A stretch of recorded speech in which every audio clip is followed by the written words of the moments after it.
সুপ্রিয় বন্ধুরা, কেমন আছেন? আশা করি ভালো আছেন, সুস্থ আছেন। আজকে আমি আপনাদের সাথে একটি বিষয় শেয়ার করব। সেটি হচ্ছে যে প্রকৌশলী মক্কায় মসজিদের নকশা করেও সৌদি বাদশার কাছ থেকে কোনো ধরনের টাকা নেননি। ন্যাশনাল মোহাম্মদ ইসমাইল, কামাল মোহাম্মদ ইসমাইল আল হারাম আর নাবাউই দুটি মসজিদের নকশা করেন। এটি লিখেছেন আব্দুল কাদির ইউসুফ আলী, বিবিসি সোমালি থেকে। মোহাম্মদ কামাল ইসমাইলের জন্ম 1908 সালে। তিনি ছিলেন সেই ব্যক্তি যিনি মসজিদে আল হারাম ও আন নাবাউই মসজিদের নববী হিসেবে পরিচিত মসজিদের নকশা করেন এবং তা পুনর্নির্মাণ করেন। তিনি মিশরের হাই স্কুল থেকে সর্বকনিষ্ঠ হিসেবে স্নাতক সম্পন্ন করেন এবং সবচেয়ে কম বয়সে লন্ডনের রয়্যাল কলেজ অফ ইঞ্জিনিয়ারিং থেকে পড়াশোনা সম্পন্ন করেন।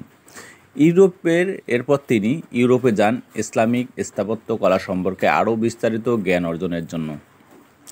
এরপর তিনি প্রথম প্রকৌশলী হিসেবে হারামাইন শরীফাইনের সব রকম নকশা পুনর্নির্মাণের জন্য দায়িত্বপ্রাপ্ত হন।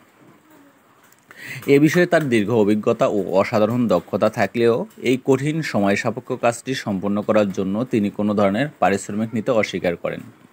এমনকি রাজা ফাহাদ এবং বিন লাদেন কোম্পানি চেষ্টা করেও তার তৈরি নকশা ও নির্মাণ কাজের তত্ত্বাবধানের জন্য তাকে এক পয়সাও দিতে পারেনি। তিনি বলেন, আমি কেন পৃথিবীর সবচেয়ে পবিত্র জায়গায় কাজ করার জন্য টাকা নেব? তাহলে শেষ বিচারের দিন আমি আল্লাহকে কী জবাব দেব? মোহাম্মদ কামাল সারা জীবন ইবাদত বন্দেগীতে কাটান।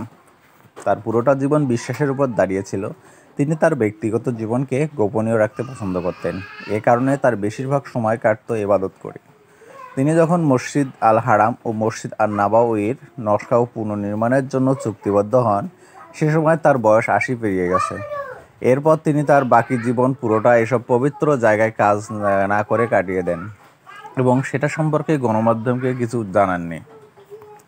তিনি বিবাহ বন্ধনে আবদ্ধ হন 44 বছর বয়সে। তার স্ত্রী মারা যাওয়ার আগে এক পুত্র সন্তানের জন্ম দেন। এরপর তিনি কখনো বিয়ে করেননি এবং মৃত্যুর আগ পর্যন্ত তিনি নিজেকে আরাধনার কাজে সমর্পণ করেন। মোহাম্মদ কামাল 100 বছর বেশি সময় বেঁচে ছিলেন। আল হারাম ও আন নাবাউইর অসাধারণ নকশা ছাড়াও ভবনগুলো পুনর্নির্মাণের যেসব উপাদান ব্যবহার করা হয়েছে তা ছিল খুবই দুষ্প্রাপ্য। যদি আপনার এসব পবিত্র জায়গায় যাওয়ার সুযোগ হয়ে থাকে তাহলে দেখবেন সৌদি আরবে যতই গরম পড়ুক, আল হারাম মসজিদের মেঝে স্পর্শ করলে ঠান্ডা লাগে। আল হারাম আর নাবাউই মসজিদের অসাধারণ নকশা ছাড়াও এতে দুষ্প্রাপ্য সাদা মার্বেল ব্যবহার করা হয়। যে কারণে এই মেঝেটা সবসময় ঠান্ডা থাকে তা হলো এতে সাদা মার্বেল ব্যবহার করা হয়েছে।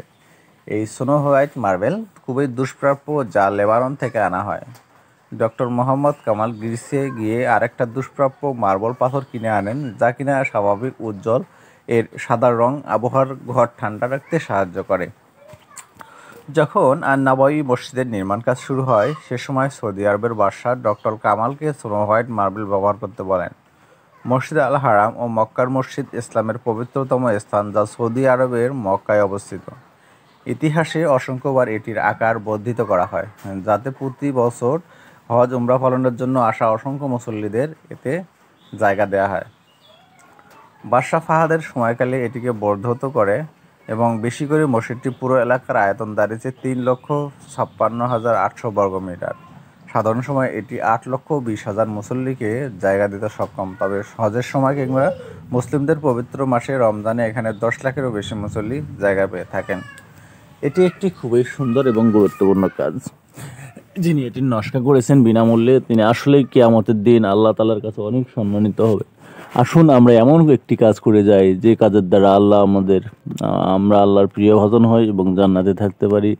আজকে এ পর্যন্তই বন্ধুরা, ভালো থাকুন, সুস্থ থাকুন। আসসালামু আলাইকুম ওয়া রাহমাতুল্লাহি ওয়া বারাকাতুহু।